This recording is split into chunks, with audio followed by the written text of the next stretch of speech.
Worth the wait, huh?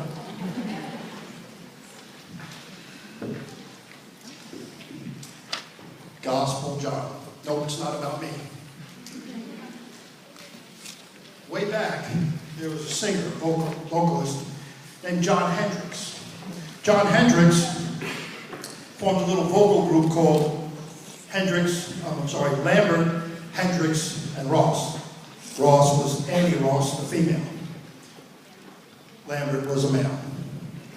And what they did was everything from swing jazz to bebop and everything in between. And John Hendricks was responsible for literally transforming the world of vocal jazz. And yes, Louis Armstrong sang, and Ella sang, yes, and that was all cool. And John Hendricks took what they did, they were the founders, and took it to a way higher level. If you ever get a chance, go on YouTube, type in Lambert, Hendricks, and Ross, and you will be treated to a feast of vocal music. Well, where John Hendricks started was in gospel music, as many African-American singers do. They start in their churches. But then at some point they say, son, go out into the world, and that's what he did. And this selection is sort of a tribute to John Hendricks. And what it does is it takes us on a musical journey of New Orleans, where he was born.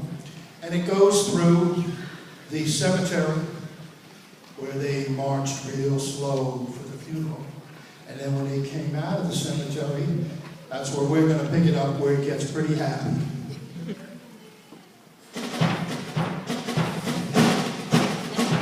And then they wanted to party, to celebrate the life of the deceased person. Well, then we're going to go through the downtown area, and you're going to hear a little different style of music, a little bit of sort of rock and roll jazz. And then we're going to go down and we're going to hear some jazz down by the waterfront, where many of the Latin Americans and the Creoles played their kind of music. So you're going to hear a little Latin style. And then we're going to finish it up with a little bit more of the gospel. Ladies and gentlemen, Gospel John.